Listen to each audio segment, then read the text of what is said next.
संस्कृति मंडल के इस पंडाल में आभारी हैं। आदरणीय उप मुख्यमंत्री जी हमारे बीच उपस्थित हैं।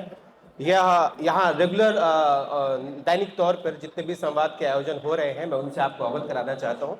144 साल बाद हमारी आपकी कोई भी जनरेशन यहाँ पे उपस्थित नहीं मिलेगी और हम सब के कोई ना कोई हमारे जो वंशज होंगे वो यहाँ पे फिर से कुंभ करने आएंगे। ये 19 के बाद ये 2025 का महाकुंभ, आपका क्या अनुभव है माननीय महोदय जी से मैं पूछना चाहता हूँ। देखिए, प्रयागराज महाकुंभ 2025 में जब हम आए हैं तो निश्चित तौर से 2019 के अर्ध कुंभ के अनुभव के आधार पर 2025 के महाकुंभ को हम लोग यहाँ सकुशल संपन्न हो, इसके लिए सारी व्यवस्था तो किए ही है। लेकिन जो सरकार की मंशा है कि यह कुंभ हर प्रकार से आधुनिकता और आध्यात्मिकता का संगम हो जाए, तो डिजिटल कुंभ के रूप में भी इस कुंभ को, नेत्र कुंभ के रूप में भी, स्वच्छ कुंभ के रूप में, सुरक्षित कुंभ के रूप में, सफल कुंभ के रूप में इसको हम लोग आगे बढ़ाने का काम कर रहे हैं। और खुशी की सबसे बड़ी बात यह है कि 24 जनवरी जब उत्तर प्रदेश दिवस के अवसर पर हम आपके साथ बात कर रहे हैं, 10 करोड़ से अधिक लोग यहाँ गंगा यमुना सरस्वती के पवित्र संगम में डुबकी लगा चुके हैं और लगातार लोग आ रहे हैं। अब मुख्य स्नान पर्व जो मौनी अमावस्या का है 29 जनवरी को और फिर बसंत पंचमी 3 फरवरी को, उसको लेकर के देश भर से बहुत बड़ी संख्या में लोग आ रहे हैं। हमारे बहुत शीर्ष नेतागण भी, चाहे वह हमारे देश के राष्ट्रपति जी हों, हमारे माननीय प्रधानमंत्री जी हों, हमारे माननीय गृह मंत्री जी हों, हमारे उपराष्ट्रपति जी हों, और भी अलग अलग क्षेत्रों में जो कार्य कर रहे हैं वो सब यहाँ आ रहे हैं। दोनों के बीच का यही है कि जैसे अर्धकुंभ और महाकुंभ का संगम हो गया है और उस संगम के कारण से सब अच्छा हो रहा है। धन्यवाद। सपा बसपा 2017 में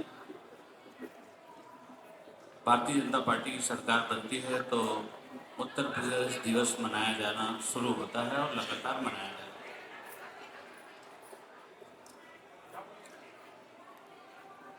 2017 के बाद जो 2019 में कुंभ हुआ, आदरणीय प्रधानमंत्री जी के कुशल मार्गदर्शन में और माननीय मुख्यमंत्री योगी आदित्यनाथ जी के नेतृत्व में लगभग 24 करोड़ लोग आए।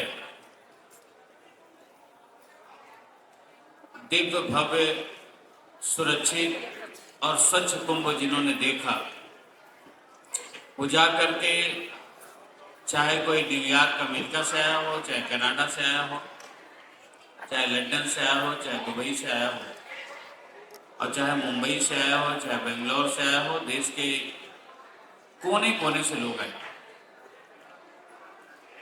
प्रदेश के कोने कोने से लोग आए थे। 24 करोड़ लोग आए थे। जब यहां से गए उन्होंने अपना अनुभव साझा किया।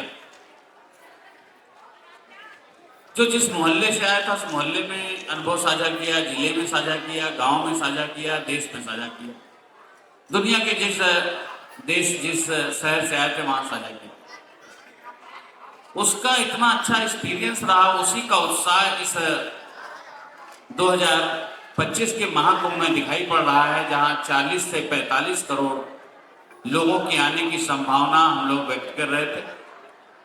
आपने देखा 13 और 14 तारीख को जहां 1.5 करोड़ 2 करोड़ सोच रहे थे 5 करोड़ क्रॉस करके, अभी तक 10 करोड़ 10.25 करोड़ लोग कुंभ मेले में आ चुके हैं। मां गंगा जमुना सरस्वती की पावन धरा पर डुबकी लगाकर आशीर्वाद प्राप्त कर चुके हैं। निश्चित रूप से जो 40-45 करोड़ लोगों का आंकड़ा था, निश्चित रूप से ये मुझे लगता है बढ़ ही जाएगा, ये 50 करोड़ क्रॉस करेगा। आज की तारीख में 50 लाख 75 लाख 1 करोड़ क्रॉस कर जा रहा है किसी दिन संडे को, जबकि कुछ दिन कोई ऐसा स्नान नहीं है। कुंभ का महापर्व लगभग 1.5 महीने का है, 13 जनवरी से 26 फरवरी।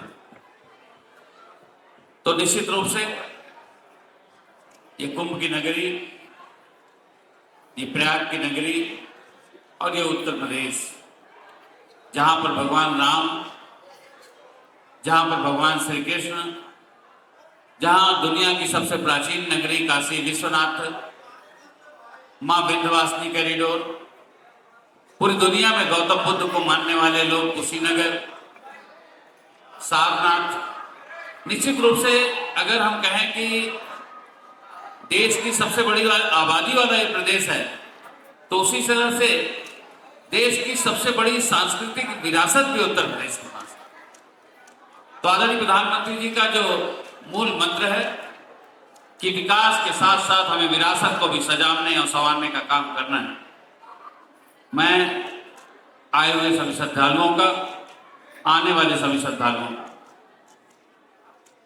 इस गंगा जमुना सरस्वती की पावन धरा, प्रयागराज तीर्थराज, तीर्थों का राजा कहा जाने वाला प्रयागराज की धरा पर जो लोग आ रहे हैं, जो लोग आने वाले हैं, उनका स्वागत और अभिनंदन करते हैं। और माँ गंगा जमुना सरस्वती की धरा पर माँ से यही प्रार्थना करते हैं कि जो लोग जो भी मनोकामना लेकर के आए, उनकी मनोकामना पूरी हो। जय गंगा मैया, जय जमुना मैया, जय सरस्वती मैया। लेटे हुए हनुमान जी महाराज की जय हो। भगवान तीर्थराज प्रयागराज की जय। बहुत बहुत धन्यवाद।